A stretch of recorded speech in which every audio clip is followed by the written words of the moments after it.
and welcome to Thursday's edition of the DCEU Daily. So today I want to talk about the Flashpoint movie, written by Christina Hodgson and will be directed by Andy Muschietti. Let's look at this article first though, because this is very connected.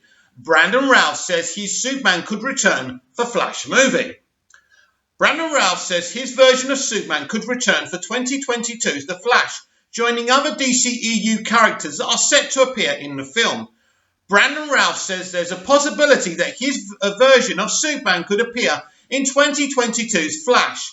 Routh played Superman in 2006's Superman Returns, directed by Bryan Singer. The film was an attempt to revive the dormant Superman franchise, one that ultimately failed. While the film saw some critical success, it ended up falling short of the box office expectations. The Superman franchise was revived yet again with 2013's Man of Steel, with Henry Cavill taking over the role and kicking off the DCEU we have today. Routh's return to the DCEU isn't unprecedented. He already appeared in the Arrowverse Crisis on Infinite Earths. Additionally, The Flash is already set to have several appearances from past and present members of the DCEU. Ben Affleck's Batman will be returning after it was reported that he was hanging up the cape. Even more surprising, though, was the announcement of Michael Keaton's return as Batman. Keaton played the role in two Tim Burton-directed films, one in '89 and the other in 1992.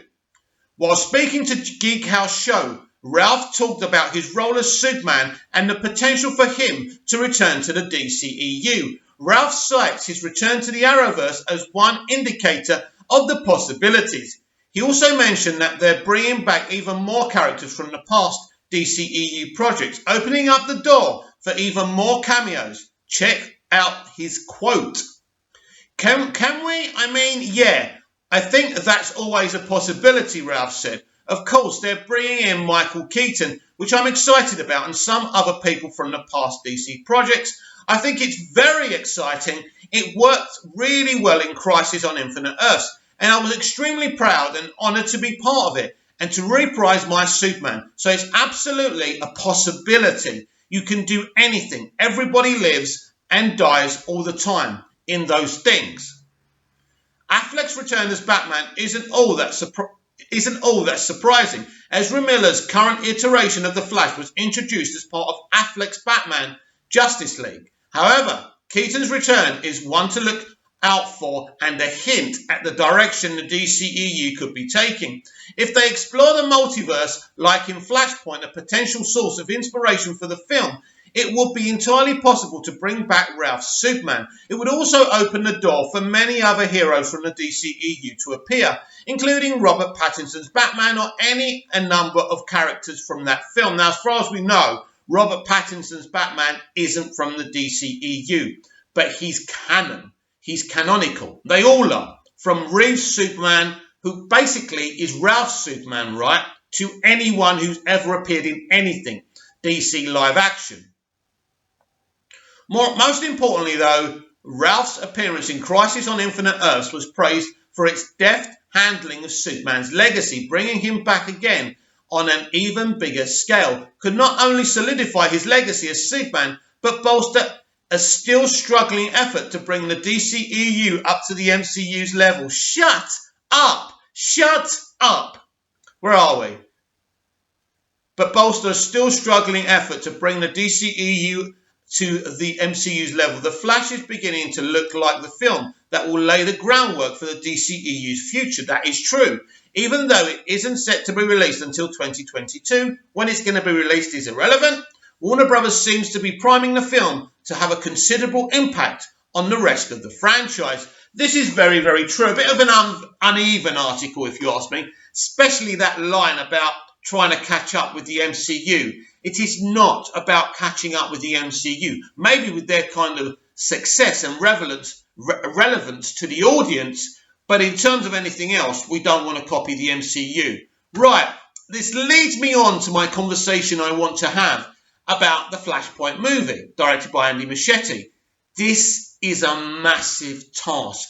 This is not going to be as easy as everybody thinks it's going to be. You're talking about a film that's going to include so many DC characters. It's complicated, different Earths, different versions of characters. You know, it may see Ezra Miller pulling double duty as other versions of the Flash or other characters entirely. This is a very ambitious project. I'm still surprised it's a project that's in the hands of basically an independent director with not the biggest of CVs. I know did he do It and It's Chapter 2? Yeah, I accept that. And they're really good films. And he's a really good director. I'm not saying he's not capable of it. I'm just saying I'm surprised that this massive movie that's going to change the face of the DCEU is basically going to reboot the whole of the franchise. And they haven't decided to have anyone there to watch over this. It's interesting. So, look, I'm confident in Andy's ability to direct a really good film. That's not really my issue. My issue is this is a massive, ambitious project, and this could absolutely fall flat on its face, especially with the fact that Christina Hodgson has written the script for this movie. That's really, really troubling. But I did bring it to you ages ago that I do believe that Ben Affleck has rewritten this whole thing. We'll see if we ever do get an official announcement about that. Yeah, I do have concerns about the Flashpoint movie, as excited as I am for it, because I think it's the right way to go. I think when we're not talking about the Snyderverse and we're talking about the central vision for the DCEU, which has to be a lot more mainstream, a lot more lighter. It can be dark as well, but it has to be able to attract kids and adults and families. And this is the idea they're going with. I know a lot of fellow Snyder fans are deluded about this, that everything can be dark and gritty and unique.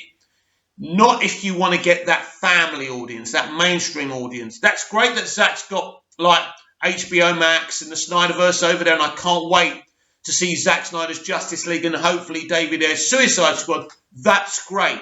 But you can't have that kind of unique take in the central DCEU. It's just not plausible. This is the problems that they had, and this is why they attempted to make changes with Justice League.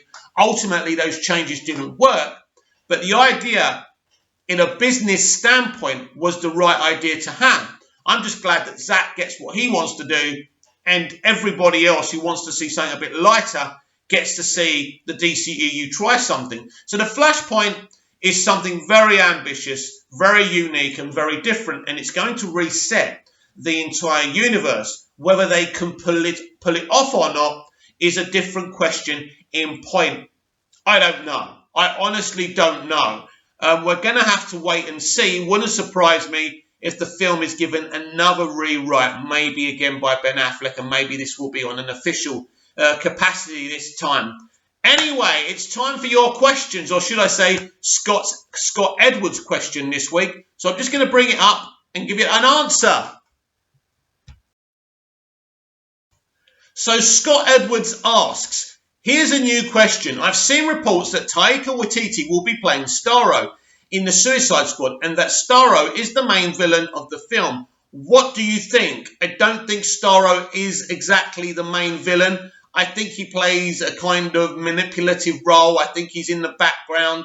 Is it plausible for Taika Waititi to play, or should I say Taika Waititi to play this role? Taika is a brilliant director. He's done really well with Disney, with Thor Ragnarok. He did a great job. He's doing Thor Love and Thunder. He's going to do a Star Wars film or maybe even a trilogy. So he's really doing well. But, you know, Taika actually started as an actor before he was a director. And, of course, we saw him in Ryan Reynolds' Green Lantern movie.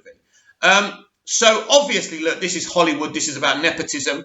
He's obviously got onto the phone to his friend James Gunn and said, give me a role in this film. He's got a role in this film. He's a big DC fan, by the way, Taika. Wouldn't surprise me totally if he eventually does make his own DCEU movie or something like that. Now, it's plausible that Taika is playing this character, but I don't think the rumours that Starro is the main villain are true. It's clear, we have seen him in the background. We saw him in the DC fandom kind of real thing, didn't we? So that wasn't really a trailer. One was an introduction to the characters, and the other one was a kind of behind, you know, a BTS, if you like, kind of reel. So yeah, so he will be in it. Probably Taika is playing him, and of course, I'm fine with that. Taika is actually a very underrated actor, and I think he will do a good job, and I think everyone will be excited to see him in the role. But yes, don't expect Starro to be the front and centre villain. So great question there. I appreciate it, of course. And if you have a question for me, or you have a suggestion for a topic on a video, or you've seen a really cool article you want me to read out in a video, go over to Twitter and at me, at I'll start again. Go and tag me over on Twitter, at Movies TV Mad, because I'm absolutely Movies TV Mad. But if you see me on Twitter, you'll know that I have an opinion on absolutely everything. So you can pretty much ask me anything, and I'll answer it within reason. Comment down below, like, share, and subscribe, and I'll be back tomorrow with even more DCEU Daily. See you again soon.